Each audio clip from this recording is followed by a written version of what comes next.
IMC के कार्यक्रम में प्रधानमंत्री नरेंद्र मोदी लेडीज विंग के 50 साल पूरे होने के मौके पर वीडियो कॉन्फ्रेंसिंग के जरिए संबोधित कर रहे हैं। आप उसी दे लिए चलते हैं। महिलाओं में ये जो हुनर होता है, वो जो सामर्थ्य होता है, हम लोगों को उस तरफ ध्यान नहीं जाता है।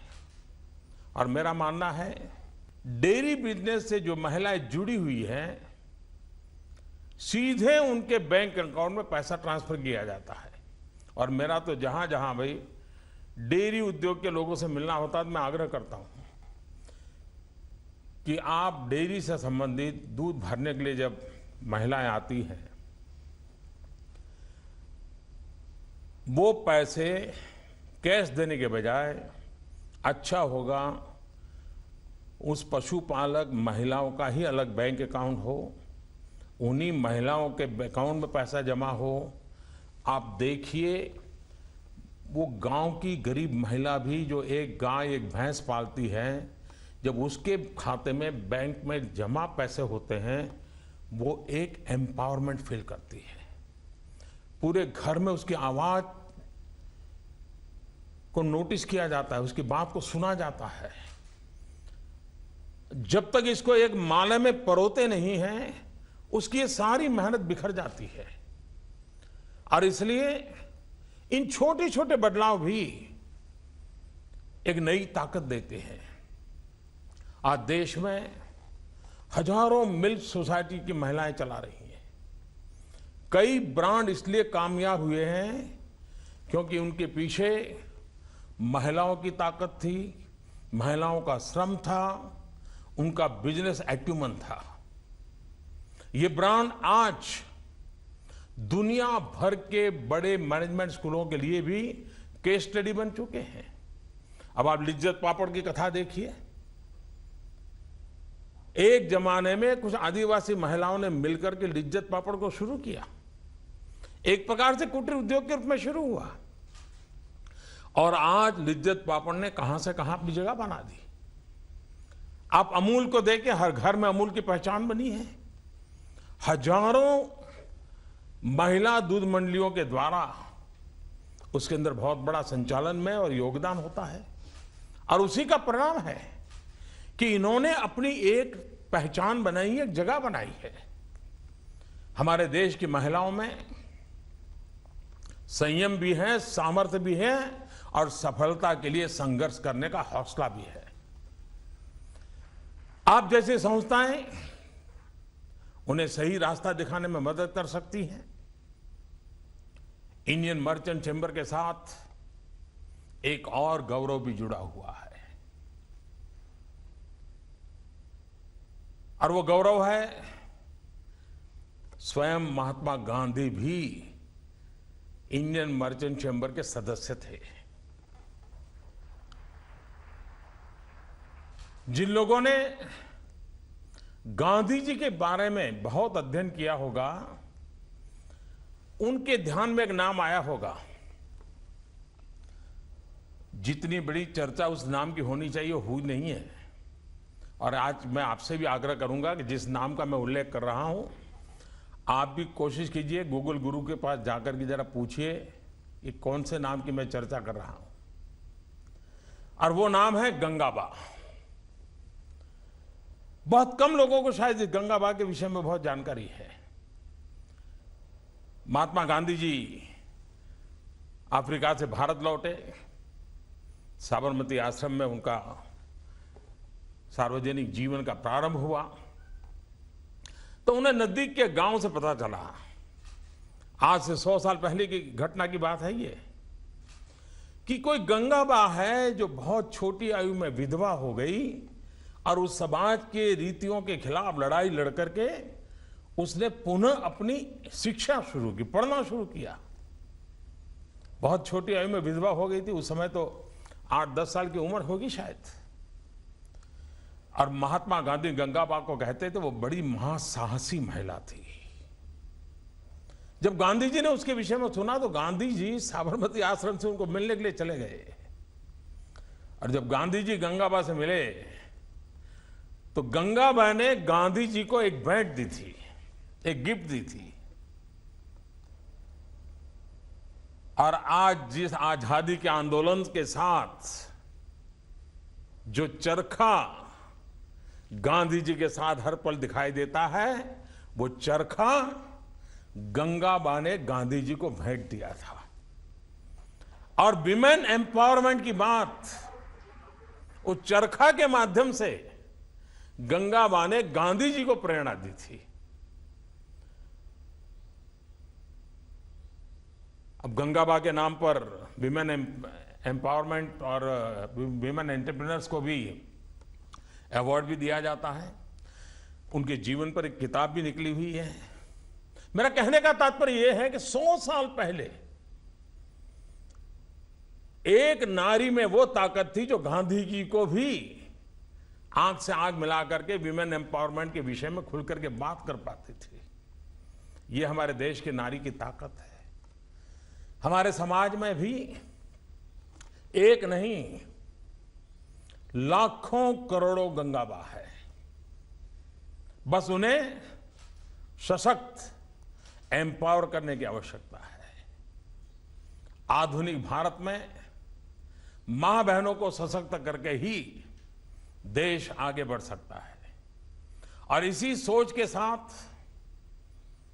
सरकार प्रगतिशील फैसले ले रही है। जहां कानून बदलने की आवश्यकता है, वहां कानून बदला जा रहा है।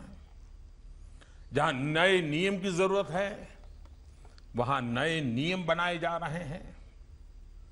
अभी हाल ही में मैटरनिटी एक्ट में बदलाव करके मैटरनिटी लीव को 12 वीक्स से बढ़ा करके 26 वीक कर दिया गया है।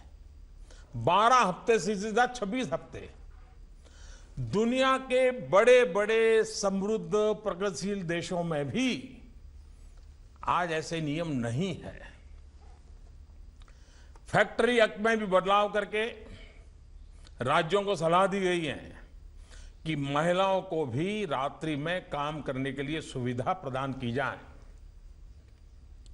डिसेबिलिटी एक्ट में भी बदलाव करके एसिड अटैक से जो पीड़ित महिलाएं हैं, उन महिलाओं को वही सहायता, वही रिजर्वेशन देने का प्रावधान किया गया है जो दिव्यांगों को मिलता है।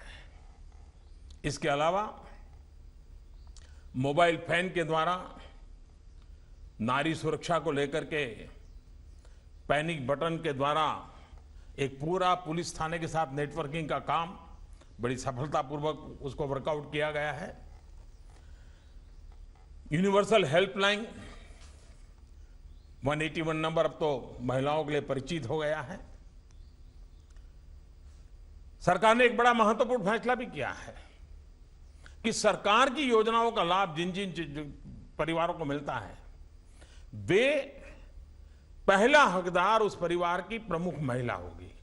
जैसे प्रधानमंत्री आवास योजना में इस बात को प्राथमिकता दी जा रही है कि घर की रजिस्ट्री महिलाओं के नाम पर हो।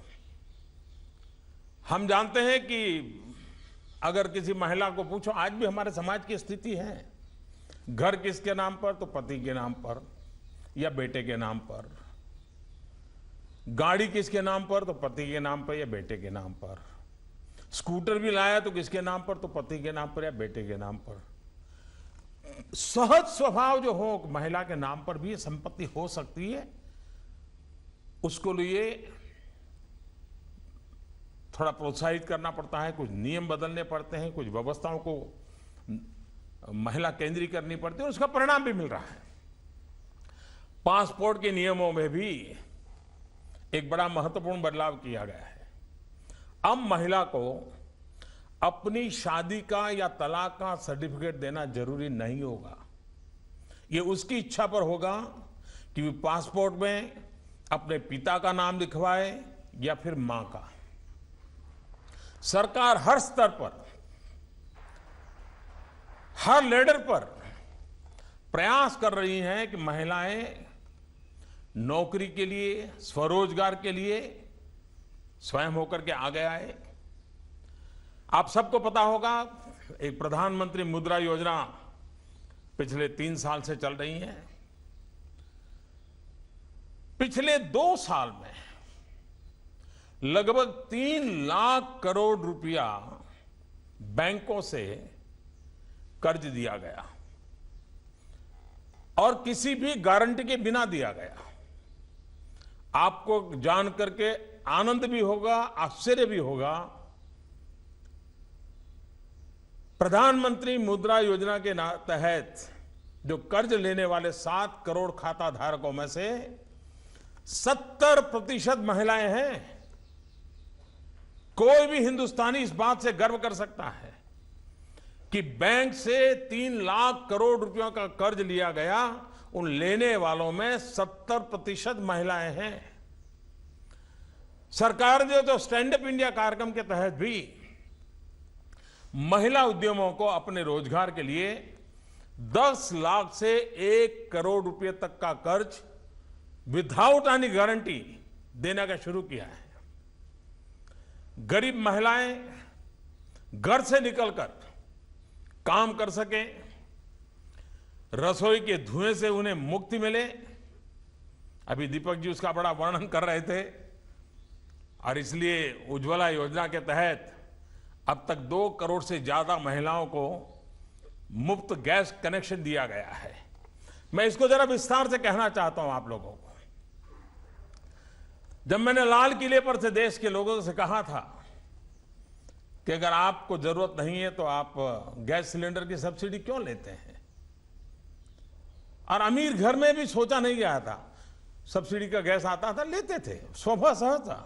लेकिन जब मैंने देशवासियों का कहा 1 करोड़ 20 लाख से ज्यादा परिवारों ने अपनी गैस सब्सिडी सरेंडर कर दी, और तब मैंने कहा था कि ये गैस सब्सिडी जो सरेंडर हुई है मैं ये गरीबों को ट्रांसफर करूंगा। एक समय था हमारे देश में पार्लियामेंट के मेंबर को गैस कनेक्शन के लिए 25 कूपन दी जाती थी ताकि वो अपने इलाके के लोगों को ऑब्लाइज कर सके, और एमपी के घर लोग चक्कर काटते थे कि उनके परिवार को गैस कनेक्शन मिल जाए। गैस कनेक्शन की कूपन की कालाबाजारी होती थी। 2014 का जो चुनाव हुआ था, एक पार्टी इस मुद्दे पर चुनाव लड़ रही थी लोकसभा का, जो मेरे खिलाफ लड़ रहे थे। उनका मुद्दा यह था कि हम 9 सिलेंडर देंगे या 12 सिलेंडर देंगे। हिंदुस्तान के लोकसभा का चुनाव, देश का प्रधानमंत्री कौन हो, देश की सरकार क्या हो, एक पॉलिटिकल पार्टी का एजेंडा था कि 9 सिलेंडर मिलेंगे या 12 सिलेंडर। आप कल्पना कर सकते हैं कि 2014 में जब 9 और 12 के बीच में हम अटके पड़े थे, इस सरकार ने पिछले 11 महीने में 1 करोड़ 20 लाख परिवारों को गैस का चूल्हा पहुंचा दिया। और ये आप माताएं बहनें यहां बैठी हैं, आप इसका अंदाज कर सकते हैं। जब लकड़ी का चूल्हा जला करके मां खाना पकाती है तो एक दिन में उसके शरीर में 400 सिगारेट का धुआं जाता है।